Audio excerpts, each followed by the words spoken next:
అన్నయ్య అలాగే భైరవి వాళ్ళ ఫ్యామిలీ వచ్చారు. రామారావు నేను మళ్ళీ చేస్తాను. మా వారు నమస్కారం అండి. ముందు మీరందరూ నన్ను క్షమించాలి. దేనికండి? ఆడపిల్ల ఇంటికి అబ్బాయి తరపున వాళ్ళు వచ్చి పిల్లల్ని అడగటం ఆచారం.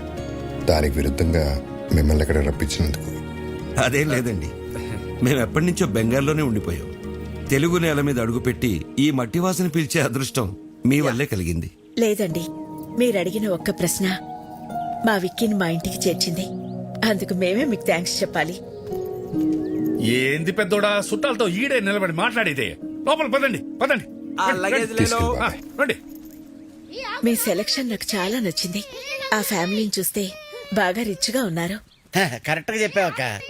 ఇంత rich family after all supervisor ని చేసుకోవడానికి ఎట్ట ఒప్పుకున్నారు? ఏం చూపించొచ్చాను బాబా వాళ్ళకి? వీడు సూపర్వైజరా? నువ్వేం చూపించావు బావా? ఇంతకే బంగళానే ఉందా? పెంకుటిల్లు కూడా లేదు. అమ్మమ్మమ్మ, నీకు పెంకుటిల్లు కూడా లేదా? అన్ని విల్లాలుంటే పెంకుటిల్లు కూడా లేదంటావా? మరి కారు? ఓల్డ్ అంబాసిడర్ కూడా లేదు. మరి ఏం పెట్టి పోషిస్తావు? నువ్వెలా పోషిస్తున్నావురా? ఇదిగో అన్నయ్య అడుగుతున్నాడుగా, చెప్పు. ఎక్కడో కొడుతుంది. ఎక్కడో కాదు, బోండంలో వాసన. కొట్టు. ఏదో తేడాగుందే. పితాజీ, పితాజీ, ఓ పితాజీ. అన్నయ్య నేను ఇప్పుడే వస్తా. పితాజీ, ఆ విక్కీ గాడు సూపర్వైజర్ అని ఏవేవో అబద్ధాలు చెప్తున్నాడు, విన్నావా? ఏంటి? ఆడేదేదో కుసుక్కుంటున్నాడు, విన్నావా? కాదు పితాజీ, వాడు ఏదేదో మాట్లాడుతున్నాడు, నువ్వు విన్నావా? ఇప్పుడు చెప్పు. వీడింకా చెవిటి మెషిన్ పెట్టుకోలేదా? ఎందుకురా అరుస్తావు? ఇవి మాత్రం బాగా వినపడి సస్తాయే. ఇది నీకు కాదు, ఎవరికి చెప్పాలో వాళ్ళకే చెప్పాలి. నువ్వెలా? శుక్లమామ, శుక్లమామ, ఎవరిని వదలను. ఎక్కడెక్కడా? లేదన్నయ్య, ఐఎమ్ గోయింగ్ దే. ఆ రోజు మనం ఆ నిర్ణయం తీసుకోవడం మనకే మంచిది. నీ వాడి మోసాన్ని తేలుస్తా. ఏం మోసం? ఇందాక మీ అన్నయ్యతో అన్ని అబద్ధాలు చెప్పావా లేదా? ఒక్క అబద్ధం కూడా చెప్పలేదు. నువ్వు అబద్ధాలు చెప్పావని నేను నిరూపిస్తే అబద్ధానికి ఒక చెంపదెబ్బ తింటావా? నిజాన్ని నిరూపిస్తే 2 చెంపదెబ్బలు తింటా. అయితే అడుగు.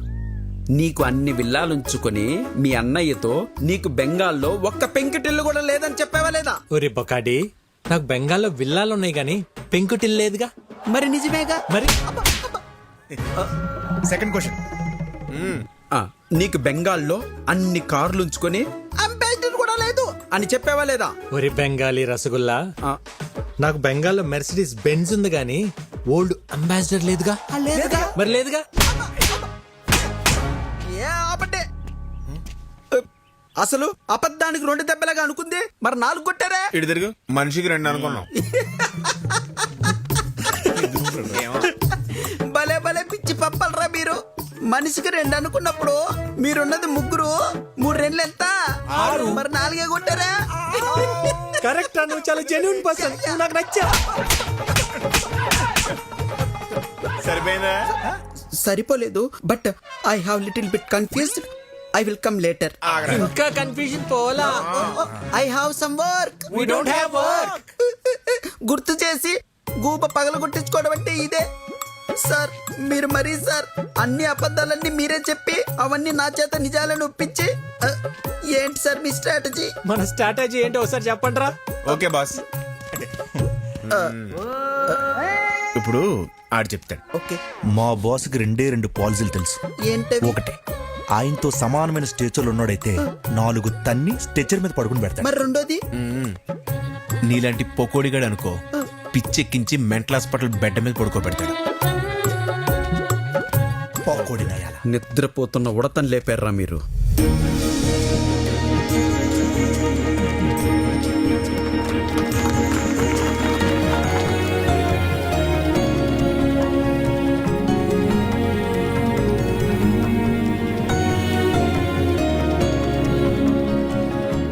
తీసుకోండి ప్లీజ్.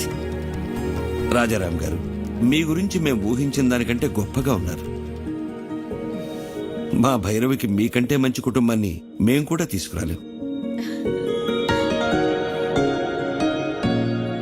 ఇక మేం బయలుదేరుతాం. బాలే ఓరు శుక్లాజీ, ఏంది ఇంత దూరం వచ్చిన తర్వాత అట్ట ఉట్టి చేతులతో వెళ్తే అట్ట తాంబూలాలు పుచ్చుకుని వెళ్ళండి, ఏమంటారు? మీలాంటి పెద్ద ఆయన చెప్పాక కాదనేదే ఉంది. అలాగే చేద్దాం.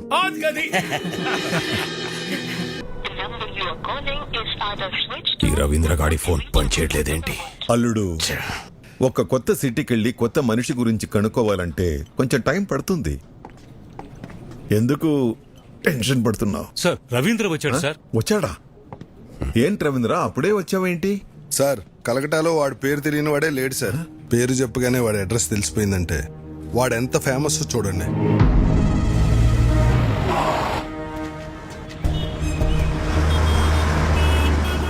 విక్కీ భయ్య మేరా కాళీగఢ్ కా ఛత్రపతి శివాజీ హై. వాడు ఉండే ఏరియా కాళీగట్టుకు వెళ్ళాను. అక్కడ వాడి బిజినెస్ పార్ట్నర్ గుప్తాను కలిశాను. నేను ఒక జర్నలిస్ట్ని, స్టోరీ రాస్తానని అబద్ధం చెప్పాను. అప్పుడు వాడు ఒక ఇన్సిడెంట్ చెప్పాడు సార్. నాకు అప్పుడు అర్థమైంది వాడు అక్కడ విక్కీ బాయ్ ఎందుకయ్యాడు. కాళీఘాటు మాది. ఎన్నో ఏళ్లుగా ఇక్కడే బతుకుతున్నాం.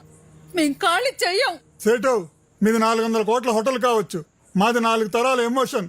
కోర్టు స్టే ఇచ్చినా నువ్వు ఇలా చేయడం న్యాయం కాదు.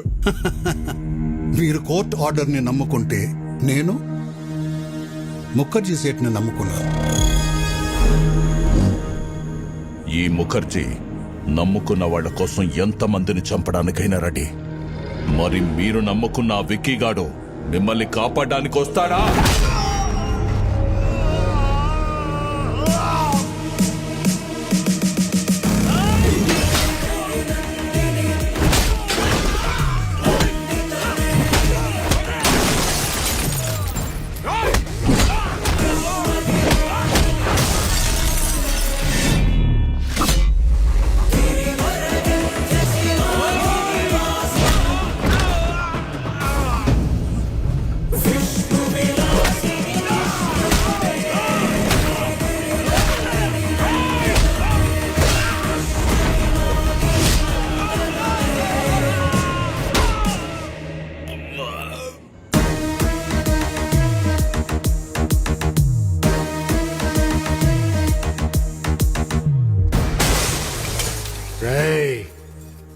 ఇంకోసారి ఏరియాలో కనిపిస్తే మీ తలలో తీసి అమ్మూరి మెళ్ళ ఎలాడదీస్తా. చల్. నేను ఆకలితో ఉన్నప్పుడు కాళీఘాట్ నాకు అన్నం పెట్టింది. ఒంటరిగా ఉన్నప్పుడు ఆశ్రయం ఇచ్చింది.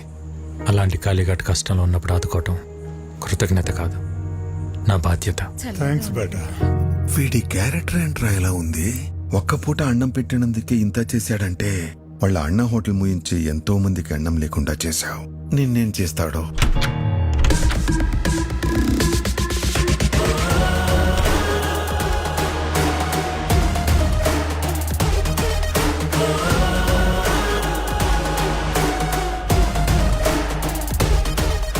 ఏంటి రవీంద్ర,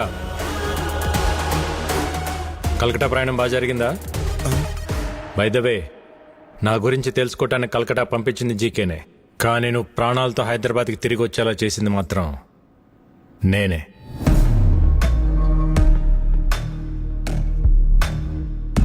నా గురించి జీకేకి తెలియాలి కదా. జీకే, ప్రతివాడు గెలుపు కోసమే బ్రతుకుతాడు, కానీ 10 మందికి మంచి జరగాలని ఆశయం కోసం బ్రతికేవాడు చాలా అరుదుగా ఉంటాడు. మా అన్నయ్యలాగా. మా అన్నయ్య ఫేస్లో నవ్వు మిస్ అయితే నేను డిస్టర్బ్ అవుతా. అలా చిన్నప్పుడు మీ మామ పాపారావు ఒకసారి డిస్టర్బ్ చేశాడు, ఇప్పుడు నువ్వు డిస్టర్బ్ చేస్తున్నావు. వద్దు జీకే, నన్ను కెలకద్దు. ఏంట్రా వార్నింగా? గెలికింది నేను కాదురా, మీరు. మళ్ళీ చెప్తున్నా, నీ కళ్ళ ముందే ఎప్పుడు నవ్వుతూ ఉండే నీ ఫ్యామిలీలో నుంచి ఆ నవ్వు తీసేస్తా. ఏం పీక్కుంటావు పీకో. నవ్వు, బాగా నవ్వు. నువ్వు ఎవడి చేత మా హోటల్లో విషం పెట్టించావో వాడు నా చేతికి చిక్కాడనుకో, అప్పుడుంటుందా ఈ స్మైల్? నువ్వు మూయించిన మా హోటల్స్ తెరుచుకుంటున్నప్పుడు, నువ్వు దాచిన నిజాలు బయటకు వస్తుంటే, నీ ఎంపైర్ రాత్రికి రాత్రి కుప్పకూలిపోతుంటే, అప్పుడుంటుందా ఈ స్మైల్? చూసావా, జరగబోయేది చెప్తుంటేనే నీ ఫేస్లో స్మైల్ మిస్ అయింది. అందుకే చెప్తున్నా, హ్యాపీగా నవ్వుతూ ఇప్పుడే ఫోటో తీయించుకొని ఫ్రేమ్ కట్టించి పెట్టుకో. ఎందుకంటే ఆ తర్వాత ఆ స్మైల్ రమ్మన్నా రాదు, రానివ్వను. కొంచెం స్ట్రాంగ్ అయింది కదా, బాగానే ఉంటుంది, తాగు.